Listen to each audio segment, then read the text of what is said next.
Hi there, Assistant Superintendent Denver Hart here to talk to you a little bit about our winter course conditions. Throughout the winter, we often see a mix of weather due to the geographical location at a higher altitude compared to the rest of the Vancouver area. When the colder temperatures do reach the golf course, there are three main course conditions that can develop. That would be frost, frozen turf, and then frozen ground. Firstly, we'll discuss frost. Frost starts as dew and freezes as temperatures get closer to 0 degrees Celsius. Clear skies are often more conducive to frost, as this allows for a heavier dew and colder temps from the atmosphere. Frost is essentially ice that is formed on the leaf blade, hence why you see the white snow-like appearance. When foot or vehicle traffic is introduced to frosty turf, you often see damage because the plant is brittle and essentially will snap under the smallest amount of force. Here are a few examples of frost and frozen turf damage from walking traffic. As you can see, the damage is immediately evident as the plants will turn black in a matter of hours and then yellow over time, as we see here on 16 Fairway. It's important to note that just before the sunrise, the air temperature is actually a little bit warmer than when the sun is rising. This is because the sun's rays actually push down the colder atmospheric temperatures towards the ground and then warm the air temperature from the ground up. Because of this, we often run into a situation where what seems to be a dewy morning before the sunrise will quickly turn into a frosty morning after the sunrise. When the course and grounds team conducts the morning assessment of the golf course for frost, a decision is made closer to sunrise to ensure we can be as accurate as possible with our assessment. So next we'll talk about frozen turf. The main difference between frost and frozen turf is that frozen turf won't always have the ice formation on the leaf blade that frost does and give off that white appearance.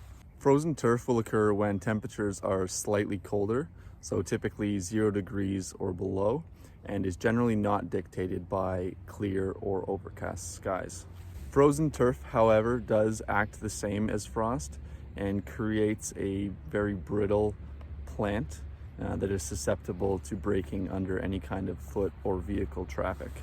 Because frozen turf is more difficult to identify than frost, in the morning assessment, the course and grounds team closely looks at the turf to inspect its pliability to determine whether it is frozen or not.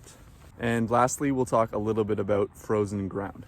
So frozen ground conditions occur when temperatures are sub-zero for multiple days, and this leads to the moisture in the soil eventually freezing solid. When this occurs, the turf at the surface can either appear frosty or unfrozen, depending on the weather conditions that day. Frozen ground conditions mixed with foot or vehicle traffic can be very detrimental to the health of the turf in the form of root shearing. So root shear occurs when the top layer of the soil profile thaws to a movable point and it sits on top of the lower soil profile that is still frozen solid. So when this top layer moves, the roots in between both layers are sheared. An important note for this type of damage is that the effects are not immediately evident as they are with frost or frozen turf damage.